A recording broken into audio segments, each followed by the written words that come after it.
మనల్ని తేనెటీగ కుడితే ఏమవుతది? ఆ ఏరియాలో స్వెల్లింగ్, పెయిన్, ఇచ్చింగ్ ఇవన్నీ ఉంటాయి కదా! Other side of the story ఏంటంటే, అదే హనీ బీ యొక్క వెనమ్‌తో క్యాన్సర్ సెల్స్‌ని కిల్ చేయొచ్చు. అవునండి. రీసెర్చ్ చెప్తుంది. ఈ హనీ బీ యొక్క వెనమ్‌లో మెలటిన్ అనే పవర్‌ఫుల్ కెమికల్ ఉంది. ఈ కెమికల్ వలన బ్రెస్ట్ క్యాన్సర్ సెల్స్ అనేవి కిల్ అయిపోతూ ఉంటాయి. కిల్ చేయటమే కాదండి, స్ప్రెడ్ అవ్వకుండా ఉండడానికి కూడా యూజ్ అవుతుంది ఈ వెనమ్ అన్నది. సో ల్యాబ్‌లో ఎక్స్‌పెరిమెంట్స్ చేసినప్పుడు ఈ క్యాన్సరస్ సెల్స్ అన్నవి ఈ హనీ బీ వెనమ్ వలన కిల్ అయిపోతూ ఉన్నాయి.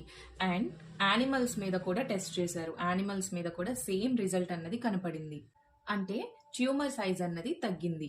వీళ్ళు ఇదే రీసెర్చ్ ని హ్యూమన్స్ మీద ట్రయల్స్ వేస్తున్నారండి. అంటే బ్రెస్ట్ క్యాన్సర్ పేషెంట్స్ ఉంటారు కదా, సో వాళ్ళ మీద కూడా ఇప్పుడు ట్రయల్స్ జరుగుతున్నాయి. ఒకవేళ ఈ రీసెర్చ్ గనక హ్యూమన్ ట్రయల్స్ లో కూడా పాజిటివ్ రిజల్ట్స్ ఇస్తే మనకి ఈ హనీబీ వెనమ్ వలన కూడా ఒక మెడిసిన్ అన్నది తయారు చేయొచ్చు. ఈ రీసెర్చ్ అన్నది మనకి ఫ్యూచర్ లో యూజ్ అవుతుంది అని చెప్పి నేను అనుకుంటున్నాను. మనకి పెయిన్ ఇచ్చే హనీబీస్ క్యాన్సరస్ సెల్స్ తో ఫైట్ చేసే టీనీ హీరోస్ అన్నమాట. Thank you for watching.